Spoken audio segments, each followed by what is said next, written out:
Voici donc ce mémorial, celui des morts et celui des vivants, désormais inséparables. Il était bien que non loin de l'ossuaire où gisent tant de morts confondus, les pèlerins de Verdun puissent parcourir ici même, sur un des lieux de leur long sacrifice, les étapes de leur calvaire. Ce qui a compté ici, au-delà de la peine des corps et de leurs souffrances indicibles, c'est en effet l'esprit de sacrifice.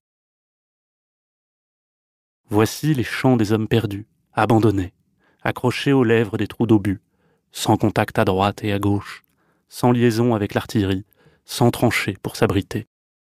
On peut en croire le chef qui les comprit si bien, et que je viens de citer, lui aussi, et avec eux soldats et vainqueurs de Verdun, le général Philippe Pétain. Et il disait encore, « Nos hommes souffraient et peinaient au-delà de ce que l'on peut imaginer.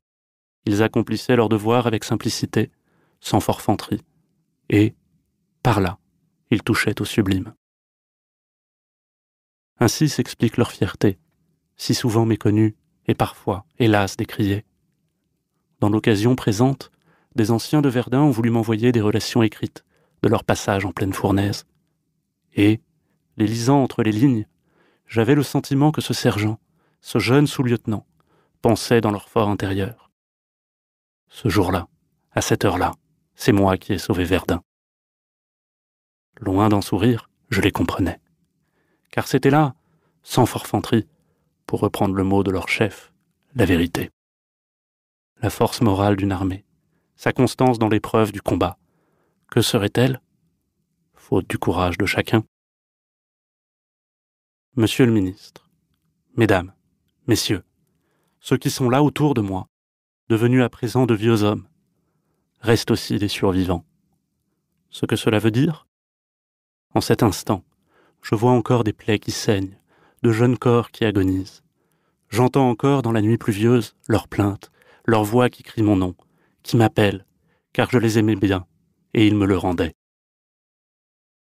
Je sens encore dans ma chair même, pareil à tant d'entre nous, l'attention de leurs pas accordés, tandis que sous les obus, au sifflement des balles pressées, debout, sans hâte, héroïques, ils m'emportent vers le poste de secours, vers le salut.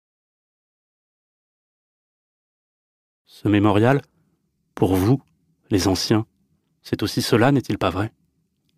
Tout homme, au long de son existence, lorsqu'il regarde autour de soi, devrait pouvoir dénombrer sur sa route les compagnons de sa jeunesse, avec lui mûrissant, vieillissant. C'est une des joies de la vie ici-bas, normale et bonne. Nous autres, à peine sortis de l'adolescence, quand nous nous retournions ainsi, nous ne voyions que des fantômes. Mutilés dans notre corps, mutilés dans nos amitiés. Voilà la guerre. Désormais, derrière nous, il y aura ce mémorial. Il est aussi, il est encore cela. Il nous rend, avec notre passé commun, nos camarades toujours vivants. Nous vous le remettons, monsieur le ministre des Anciens Combattants, et par vous, à notre pays, et par lui, aux centaines de milliers d'hommes et de femmes, nos semblables, qui viendront s'y recueillir. Jeunes et vieux, amis, ennemis réconciliés, puissent-ils emporter de ces lieux, au fond d'eux-mêmes, une notion de l'homme qui les soutienne et les assiste? Quel vivant n'en aurait besoin, en ces temps toujours incertains? Puisse la lumière qui va veiller ici les guider enfin vers la paix.